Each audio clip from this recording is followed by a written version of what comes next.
성원이 되었으므로 제223회 정읍시의회 임시회 제2차 본회의를 개의하겠습니다. 조상중 위원장님 나오셔서 심사 결과를 보고하여 주시기 바랍니다. 자치행정위원회 위원장 조상중입니다.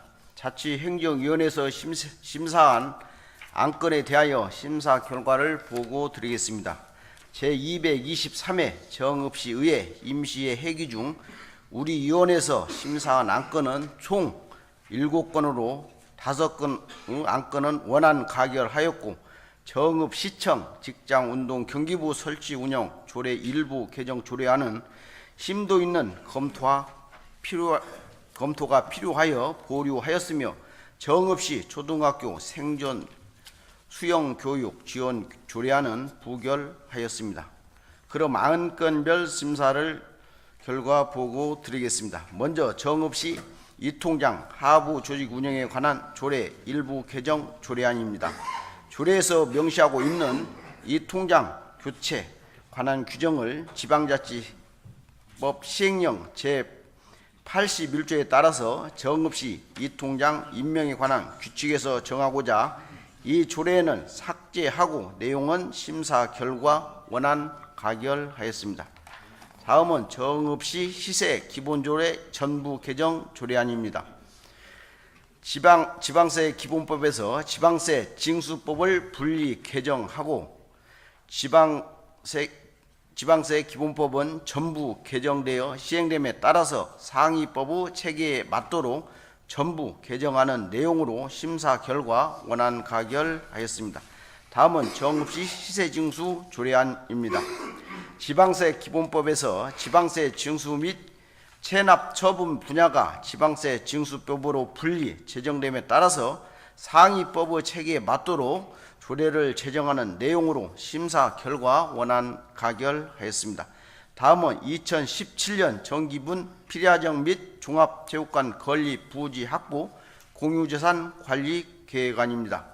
본 공유재산 관리 계획안은 편 필야정 부지에 기상인 체험 교육관 신축 계획에 따라서 이에 필요성이 대두된 필야정과 함께 종합체육관을 확장하고자 하는 내용으로 원안 가결하였습니다.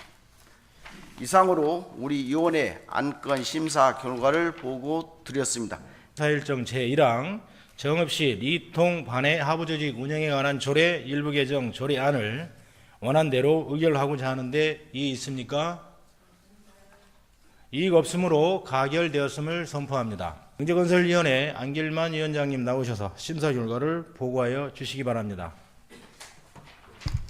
지금부터 우리 위원회에서 심사한 안건에 대하여 보고 드리겠습니다. 안건 심사는 소관국장 단장의 제안 설명과 전문위원회 검토 보고 및 심도 있는 질의 답변 등의 과정을 거쳐 의결하였습니다. 심사 보고할 안건은 총 4건으로 4건 모두 원안 가결하였습니다. 그럼 먼저 정읍시 재난관리기금 운용관리조례 일부 개정 조례안입니다. 제안 이유는 상위법인 재난 및 안전관리기본법 시행령이 일부 개정됨에 따라 재난관리기금의 사용 용도를 이 조례에 반영하고자 하는 것으로 심사 결과는 원안 가결하였습니다. 다음은 정읍시 야생동물로 인한 피해 예방 및 피해 보상에 관한 조례 일부 개정 조례안입니다. 제안 이유는 유해 야생동물을 적법하게 포획, 관리하여 농작물에 대한 피해를 최소화하기 위하여 유해 야생동물 포획 포상금 지급 규정을 신설하고자 하는 것으로 심사 결과는 원안 가결하였습니다. 다음은 정읍시 도시재생 활성화 및 지원에 관한 조례안입니다. 제안 이유는 도시재생 활성화 및 지원에 관한 특별법 및 같은 법 시행령에서 위임된 사항과 그 시행에 필요한 사항을 규정하고 지속 가능한 도시재생사업 추진을 위하여 제정하는 것으로 심사 결과는 원안 가결하였습니다. 다음은 전북 서남권 관광행정협의회 규약 동의안입니다. 제안 이유는 지방자치단체 간 관광진흥사무 중 일부를 공동으로 협의 처리하기 위하여 전북 서남권 관광협의회를 구성하고 운영 등에 필요한 규약을 제정하는 것으로 심사 결과는 원안 가결하였습니다. 이상으로 우리 위원회에서 심사한 안건에 대하여 심사 결과를 보고 드렸습니다. 의사일정 제6항 정읍시 야생 동물로 인한 피해 예방 및 피해 보상에 관한 조례 일부 개정 조례안을 원안대로 의결하고자 하는데 이의 있습니까? 이의가 없으므로 가결되었음을 선포합니다. 본 건의안을 발의하신 정병선 의원님 나오셔서 제안 설명하여 주시기 바랍니다. 김생기 시장님과 공무원 여러분, 그리고 유진섭 의장님을 비롯한 선후배 동료 의원 여러분, 정병선 의원입니다. 지금부터 생명 존중을 위한 생명경시 관련법 개정 촉구 건의안에 대한 제안 설명을 드리겠습니다. 13세 미만 어린이 통학 차량에 동승자 탑승을 의무화하는 도로교통법 일명 세르민법이 2013년 시행되었음에도 불구하고 최근 합기도 학원버스에 유투가 껴서 여자아이가 사망하는 안타까운 일이 발생하였습니다. 합기도 차량은 세르민법 적용 대상이 아니라 동승자가 없었던 것입니다. 생명경시의 또 다른 사례로 낙태를 허용하는 모자보건법 제14조를 들 수 있습니다. 모자보건법 제14조에서는 본인이나 배우자가 질환 등이 있는 경우 24주 이내에 태아에 대해서 낙태를 허용합니다. 스스로 정할 수도 없고 약한 태아들을 죽일 수 있는 것입니다.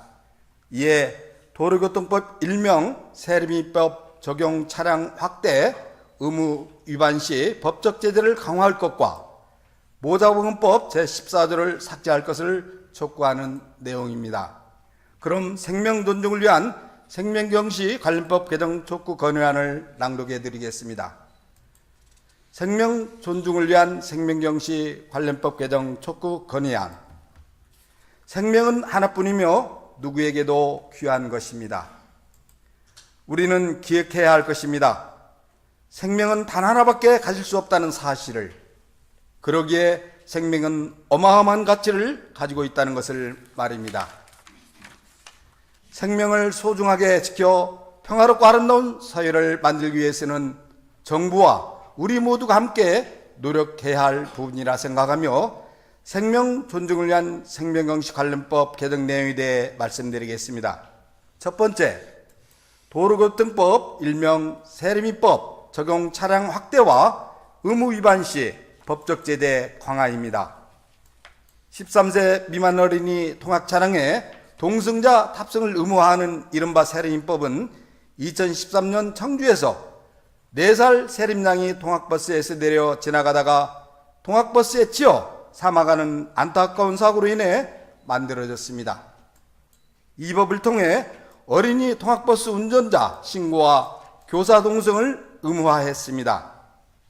운전자 시설장 인솔교사 교육도 의무화하였고 차량을 노란색으로 칠하도록 하는 등 여러 가지 조치를 강화했습니다. 그럼에도 불구하고 최근에 8살 여자아이가 합기도 학원버스에 유투가 껴서 사망하는 사고가 발생하였습니다. 합기도 차량은 세르민법 적용 대상 차량이 아니라는 것입니다. 선진국에서는 어린이 통학버스 자격증 제도를 운영하고 있습니다. 미국이나 캐나다의 경우 통학버스는 아무나 운전하지 못합니다. 우리나라는 누구나 통학버스를 운전할 수 있고 교육도 제대로 안 되어 있습니다.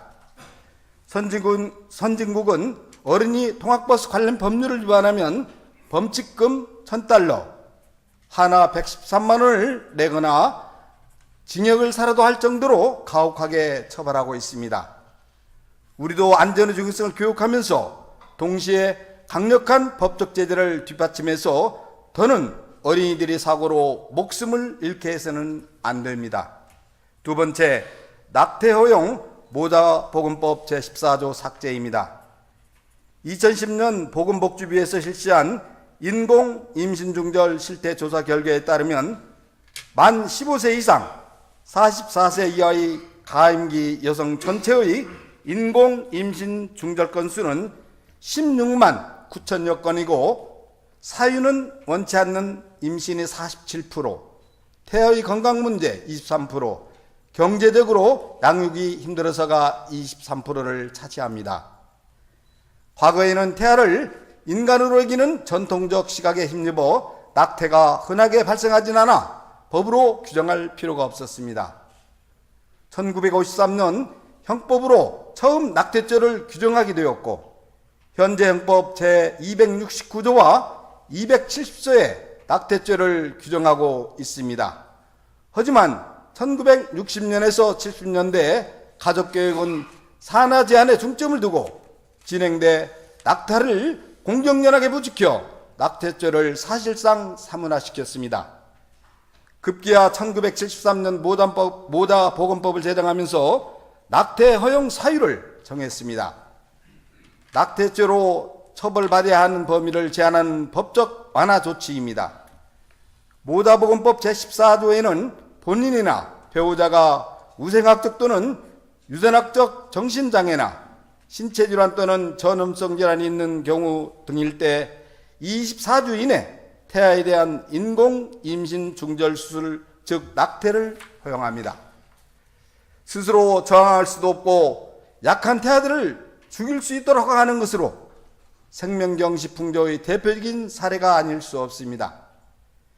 저출산과 고령화라는 우리 세대에서 겪어보지 못한 심각한 재난에 직면해 있는 이 시기에 한 명 한 명의 생명이 얼마나 소중한지는 누구나 공감하는 바일 것입니다. 이에 정읍시에서는 도로교통법 일명 세륜법 적용 대상에 실질적으로 어린이들의 통학 목적으로 한 모든 차량을 포함하고 안전교육 의무화 및 법률 위반 시 법적 제재를 강화할 것과 오늘날의 생명경시 풍조 속에서 연약하고 죄 없는 태아들이 더 이상 희생되지 않도록 모자보건법 제14조를 삭제할 것을 강력히 건의합니다. 2017년 5월 23일 정읍시의회 이와 같이 생명 존중을 위한 생명경시 관련법 개정 촉구안을 제안하오니 본 건의안에 채택될 수 있도록 협조해 주시기 바랍니다.